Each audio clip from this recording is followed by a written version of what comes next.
Welcome to Entrepreneurship at Rowan, an official production of the award-winning Rowan Center for Innovation and Entrepreneurship. We cover the entrepreneurial pulse of Rowan students, faculty, and alumni. Prepare to be Rowan proud. Hello, Rowan community. My name is Ashley Kulikowski, and I'm your host for Season 3 of Entrepreneurship at Rowan. We're kicking off our first episode with student founder Nicholas Nastasi. Nick runs a company called 4U Medical Designs. Welcome, Nick. Hi, Ashley. Thank you so much for having me today. I'm really excited to get to talk about the company and a little bit about Rowan. We're excited to have you. So you have ran 4U Medical Designs for a good amount of time over the past year? Year and a half, I would say. We recently launched our sales plan, so it's getting up and running now. A lot of the early on work was really facilitating our IP protection and really making sure that our company really was the only ones that can sell our products, because a little bit about my company, obviously 4U Medical Designs, playing in the medical device field, it's very competitive. And when I struck with the idea of medical device stickers, I really wanted to make sure we were protected on our intellectual property. So that was a long time, also getting third-party tested to be medical grade. So long portions of time with the prep work, and now we're actually launched and getting sales. So it's really exciting. Let's dive deep into 4U Medical Designs. So share with me your role. Yeah, so I am the CEO and founder of 4U Medical Designs, where we have a mission to reduce medical anxiety and fear for pediatric patients that are geared towards medical devices. So as a child, obviously, I hated needles like every other kid. You know, you weren't too excited to see that scary device. And also, one of the most traumatic experiences was when I was hooked up to an IV bag when I was young. I was receiving intravenous therapy briefly. And these devices just are so dismal, gray, and intimidating, just like the medical environment itself. So throughout the pandemic, I had a thought of there's kids in children's hospitals right now while I'm on lockdown, on quarantine, and there's going to be kids hospitalized maybe because of the pandemic. And that's how my brain started remembering those past experiences I had near those devices. And I really couldn't understand why the walls could be decorated child-friendly, but not the devices that were meant to help you. Yeah. So digging into some research about color theory, familiar designs and things like that, it really has an impact on children. So we wanted to make sure we had a way to design these devices that wasn't problematic to the healthcare worker, but also an experience for the patient and their parent or caregiver. So we landed on medical device stickers because they're very quick and easy to apply, simple peel and stick. It also offers a very diverse group of design. So it's a customizable experience. We like to say, with the IV bag stickers, you can offer a child multiple different designs and it branches conversation. We like to say the syringe stickers are a safety net. So we see a lot of the pediatric doctors' offices using generic ones like smiley face stickers. In case the kid does look down, they see a happy image, colorful images that can affect them. With the utility of the stickers, we also are third-party tested for medical grade adhesion, clear coating. The sticker aspect is very appreciated by hospitals and pediatric doctors' offices because our stickers also come in perfectly cut die cuts that don't cover information or measurements on these devices. It only is covering the blank portion. So we have die cuts for a 500 milliliter IV bag. We have a die cut for a 1200 milliliter IV bag. It ranges, and hospitals really appreciate that we're not covering information, measurements. It's quick and easy. Yeah. So that's kind of how it all got started up. And like I mentioned earlier, getting that utility patent pending, which we just had a recent talk with our IP attorney, and it should be good to go very soon, which is really exciting, within the next six to 10 months. So I'm very excited to get that finalized. But a lot of prep early on, I would say, a lot of market studying, a lot of beta testing, getting things finalized, paperwork done. So it's been cool over these past 2 months of getting sales and getting feedback, and it's cool. Now, going off of that, I have 2 questions for you. Share with us the designs that are on your IV bags, feeding bags, and syringes, and then I'll ask you the other one after. Yes, so we have happy faces, dogs and cats, dinosaurs, unicorns, sea creatures, and jungle animals. So yeah, we have a wide range right now, but it's in the near future that we're just going to continuously reach a whole new market of designs. You know what I mean? There's licensing opportunities, but we also work with a freelance cartoonist, and she does phenomenal work, and we continuously want to buy new characters, new designs off of her as well. So the possibilities are endless for the design options we can offer. So each experience for a child in a children's hospital is a customizable experience. Now, where can they find these IV bags, feeding bags, and syringe stickers at so they can have like a visual of these stickers? Yeah, definitely our website, foryoumedicaldesigns.com, but also our social media accounts like on Instagram, LinkedIn, Facebook at For You Medical Designs. We always are posting different content showing new updates about designs and all. So it's really cool. But you have a very entrepreneurial spirit. We can all hear it in your voice. You love what you do and you're passionate about it. How did this journey of entrepreneurship start for you? Did you have like a dream when you were a child of wanting to run your own business? Was it more so when you started college? When did this start in your life? I think there's a multiple reasons that led me to entrepreneurship. I always felt that I could make a huge difference in the world in some front. I just felt like I wasn't meant to work the typical 9-to-5 and crank numbers or something of the sort. I wanted to do something outside the box and really impact the world as a whole and leave kind of a mark before my time. So I think that was a huge reason. I've been saying that since 6th grade. Like I knew I could do something more than your average typical person. So I think that was a huge reason to leave that impact on the world. And with that, I mean, you watch Shark Tank and it's so fun to see people just through hard work get to the next level almost. Like they're taking these things, they're taking their intellectual property, an idea, a company, and they're reaching new heights with it through hard work. And I'm a hard worker. I think that was instilled. That's why I love basketball. Every day you wake up, if you wanted to get better at basketball, it was on you to practice and work on your craft and get better at it every single day. And it was a goal you could work towards.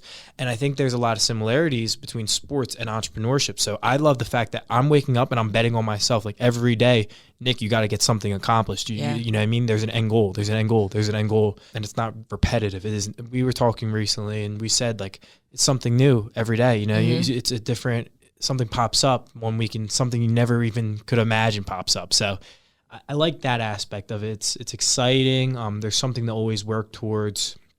So a lot of the backbone of what entrepreneurship is really fits into my lifestyles and what I love to do. Yeah. So. I love the example too of relating it to sports because it gives people a good visual of like this is something that you literally have to work at every single day. And the School of Innovation and Entrepreneurship at Rowan teaches us that as well. Honestly, they also teach us how to like overcome adversity in the midst of entrepreneurship. So as a student entrepreneur and company owner, what would you say your biggest challenge is and how did you overcome it within For You Medical Designs or just as a student entrepreneur? Kind of a combination of both of what you just touched on. Being in the medical and healthcare industry as a student entrepreneur in a startup company, a lot of hospitals, a lot of healthcare systems don't really trust you and also aren't really willing to take the risk because it makes sense too. Why would you take a risk when you have patients' lives on your hands, you know? But I think how I overcame that was relentlessly showing them that I'm the right guy to do this. Like I will do what it takes. I will get third party tested. I added a protective layering over our stickers to ensure that no cross contamination or germs are affecting our stickers. Like taking those steps to show them I'm legit, I would say was really what got me over the hump. And there's hospitals now that are purchasing our stickers. So I think from there we can just continuously build a line of credibility that can help us expand. But I think just entering, it's taken so long to spark those conversations and land hospitals that are going to trust us. So that was probably the biggest hurdle I had to face because it wasn't as simple as going on the street and selling something real fast to a consumer. It was like very tedious work to ensure that we can work with hospitals. And I'm excited to continue to expand our reach through hopefully partnership opportunities with some of these large medical suppliers that are landing hospital deals, group purchase orders all the time. Yeah. So hopefully getting in with those big guys and bundling our products into it so we can have a greater reach and greater impact for our products. So For You Medical Designs, it is B2C, the consumer aspect with the feeding bags, but it's primarily B2B, right? Business to business. So going off of that, basically what you just said is in overcoming your challenges and the adversity is like facing it head on despite the challenges and adversity. Yeah, I mean, it's kind of touching back to like the sports aspect. You're not going to run from a little challenge, you know? You got to take the challenge head on and you got to figure out a way. You got to find a way, pivot, maybe just keep improving yourself. So back to that similarity of sports. And I took the challenge head on. I mean, it's tough. It's mentally challenging, you know. You're betting on yourself, but you got to push through it. So, yeah. The clock's always ticking, just like in sports, right? Mm-hmm. So speaking of challenges, I'm sure it was challenging to navigate the process of a utility patent. Can you share the importance of this patent and give us a rundown of the crucial process? The patent is very, very important to what we're doing. Obviously, medical device stickers, you can't really just go into pure competition with some of these bigger healthcare medical suppliers that have such connections in the industry already, such money to put to use and ways to innovate themselves. So I really wanted to feel protected going into this big market, so I wouldn't get swallowed up, gobbled up, and spit out. So getting that utility patent, we work really, really closely with our IP attorney. He's actually part of our advisory board now because he was very excited about this innovation in the field. Wow. And the whole firm's really excited about it as well. So we have a lot of people pushing for us over on the legal side. I don't want to touch too much details on what's in the patent, but it's long verbiage centralized around the medical device stickers, and it's really exciting that we're going to be the only ones in the game that can do this. And it's really great to have him on your advisory board, too. Not many companies can say that their attorney really does believe in the company. Speaking of your market, your specific market, you've done a great job at reaching yours with hospitals. Share with us the importance of specializing your market and how to best approach your specific market. You need to know who's buying your product. A lot of the time I get questions like, who's the end purchaser? Who's the end purchaser? And people get confused. Like, is it the parents' families that are like, is it the parents and families that are buying the stickers? Are you going to put this in gift shops at the hospital? Or who's purchasing it? So really identifying who's going to be your end sale is important to begin with, because yes, hospitals are the ones that are purchasing our stickers, pediatric doctors' offices, but there's someone in there that you're going to have to talk to get that approval, whether it's a procurement manager, operations manager, vendor management team. So knowing at each individual location who you're probably going to have to speak with to get this approved is very, very important. And that's for all different companies. I mean, you need to know who's going to be purchasing your products, and then from there adjusting to that market. That's really good. So recently you won first place at the Collegiate Entrepreneurship Organization's Business Pitch Competition in Chicago. You won $8,000 to further expand For You Medical Design's impact and a company as a whole. Can you share about the process of pitching to global business leaders and owners? I would be lying if I said it wasn't nervousing. You can go into it feeling really, really confident, but once you're there and you see a crowd of 400, 500 people in front of you, the nerves kick in.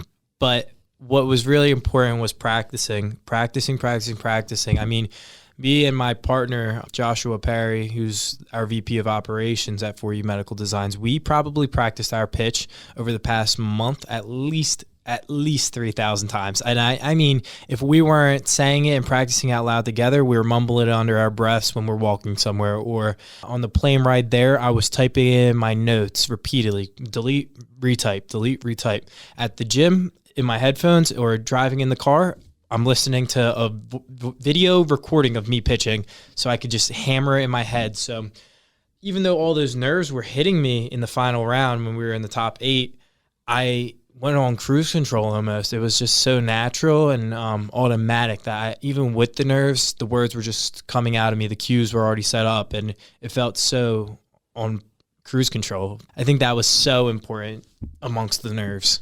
Yeah, I was there, friends, and it was just so cool to watch in the audience to see everything unfold. Both Nick and Josh work so hard. So that just is a testimony to entrepreneurship in general, is that if you want to go out there and start something, you got to make it happen in practice. So entrepreneurship is also about supporting your peers, and it's vice versa. I mean, I presented the opportunity to Ashley to come to Chicago and join the competition, which she did, and she got the benefits and opportunities out of it as well. So mutually helping entrepreneurs in our community, I think, is so important as well. When it comes to advice, what's your best advice to students at Rowan that are interested in starting their own company and are thinking about seed funding initiatives like that one in Chicago? Get comfortable outside the classroom. I mean, we're all here taking classes, of course, but I would be lying if I said I wasn't optimizing my opportunities outside the classroom as well. I mean, the Rowan Center for Innovation and Entrepreneurship offers so much support, guidance, and opportunities that if you are thinking of an idea or company, don't be shy to come to either CEO Club or one of the RCIE, Rowan Center for Innovation and Entrepreneurship's team members. Many professors, many advisors are here to help and support you through the idea and company. I mean, when I started 4U Medical Designs, it was just an idea, and all the support and advice I got from Rowan Center for Innovation and Entrepreneurship has helped me tremendously. So definitely being comfortable with telling your idea and company. Don't be afraid to hear why it may not be good, because you're just hearing the truth, and you might hear that it is good. You know what I mean? You won't know until you talk about it. So stepping outside the classroom, getting comfortable in the extracurricular areas. And then in terms of seed funding, Rowan hosts the Idea Challenge in the fall semester, and Rowan also hosts the New Venture Competition, which me and you also won some seed funding for placing in that competition. So Rowan, right in our backyard, is hosting these opportunities. So it's a great start. And all the other competitions, like Collegiate Entrepreneurship Organization PITS competition, I would have never known about if I wasn't in communication with the Rowan Center for Innovation and Entrepreneurship. They present those opportunities to me, and I just do the work once they're presented. So getting involved in your backyard extracurricularly is super important. Yeah, definitely. And they really teach you how to set up a roadmap for your company, right? So speaking of a roadmap, in the next 10 years, what are the goals you hope to achieve with 4U Medical Designs?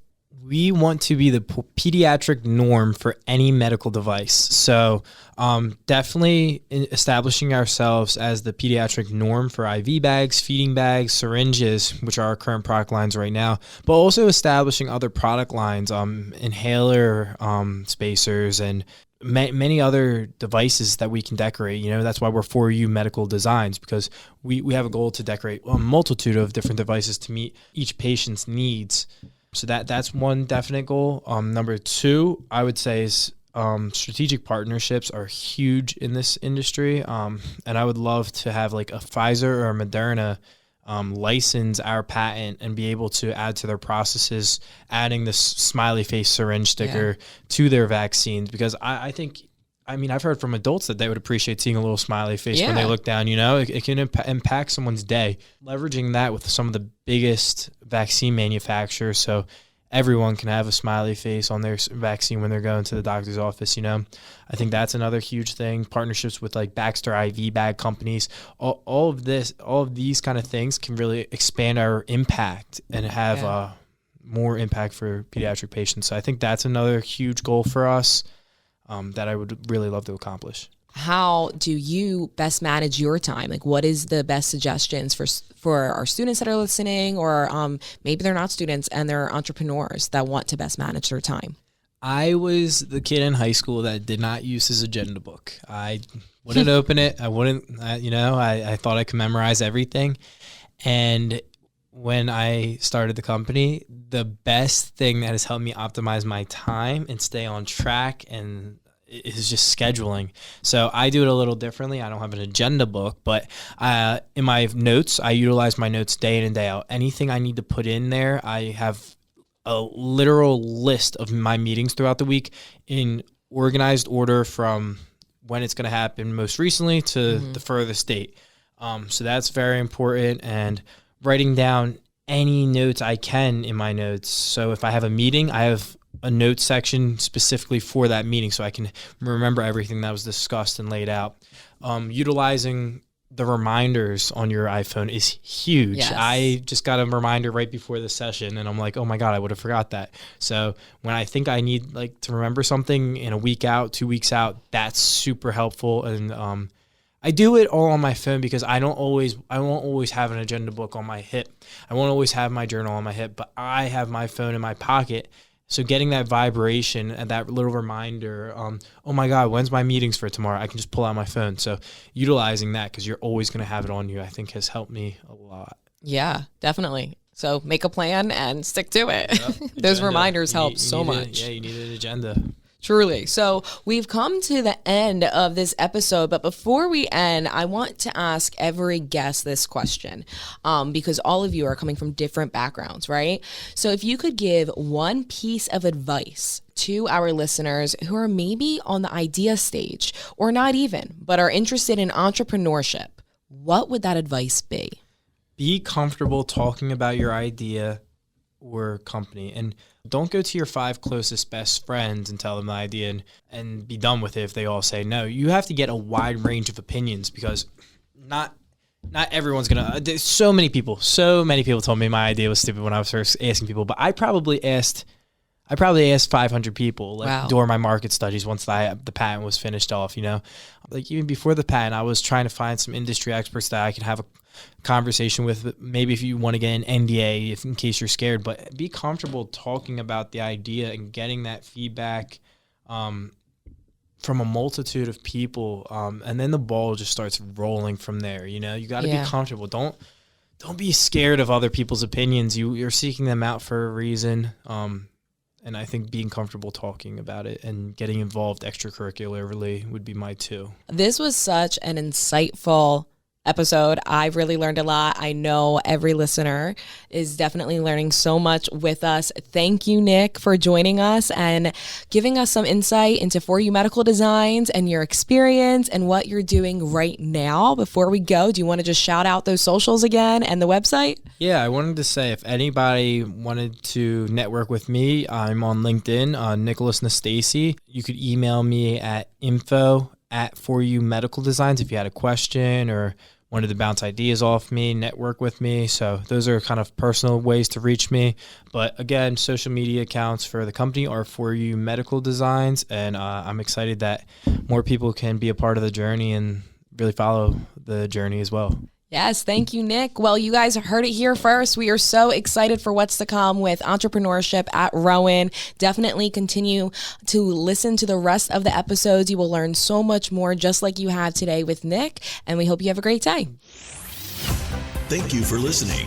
Rowan is proud to be an official knowledge hub of the International Council for Small Business. Our AACSB award-winning entrepreneurship programs challenge students to solve real problems in bold and impactful ways. If you're interested in supporting entrepreneurship at Rowan or want to get more involved by hiring an intern, speaking to a class, or being featured as a case study, contact us at rcie@rowan.edu.